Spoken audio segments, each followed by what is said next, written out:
Okay, today we are going to derive cotangent x. We're going to prove that cotangent x prime is negative cosecant x squared. So we're taking dy dx of cotangent x. Well, what is the first thing that we do? The first thing we do is we look at the trig identity of cotangent x. Well, we know that tangent x has a trig identity, saying that it actually is sine x over cosine x. Well, cotangent and tangent are reciprocals of each other. So that means that this is the same as cosine x over sine x. So it's just the trig identity of tan flipped, basically. So this is actually what we're going to derive. We're going to use this to derive it. It's the same thing.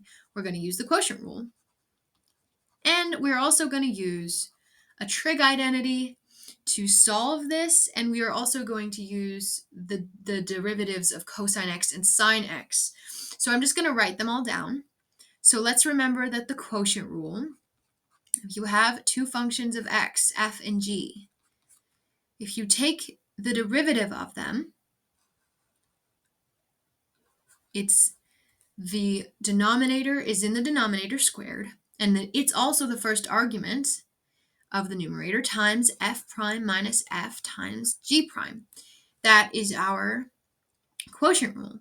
Well, now let's remember also that the derivative of sine x is cosine x, and that the derivative of cosine x is negative sine x. These are all things we need, and then I'll write the trig identity down later. We're going to get there. If I do it now, it might be confusing.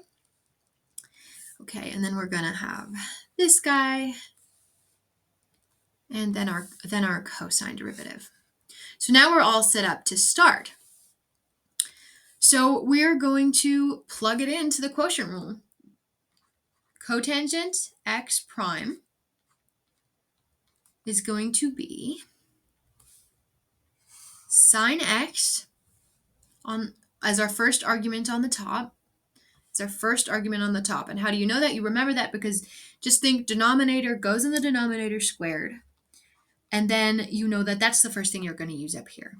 So then you're multiplying sine x times cosine x prime and subtracting cosine x times sine x prime from that. Okay, so we're going to end up with sine x times negative sine x minus cosine x times cosine x all over sine x squared.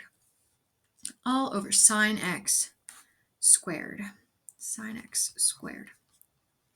Okay, so we're going to end up with, we're going to multiply these, and we're going to end up with negative sine x squared minus cosine x squared all over, that's not straight enough. Let's stop thinking we can draw a straight line and just use the tools. Okay, all over sine x squared. Okay, well, can you see a trig identity here?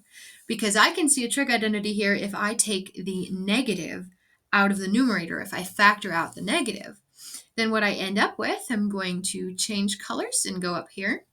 Then what I end up with for cotangent prime of x is actually negative sine x squared minus cosine x squared all over sine x squared. Hey, that one was straight. Okay, well, we know that sine x squared plus cosine x squared, oh, that's supposed to be a plus, excuse me, is 1 because of the Pythagorean trig identity, the first one. I'll link the video at the end if that's new to you, and maybe you can go and watch that first. But basically it says that sine x squared plus cosine x squared is 1.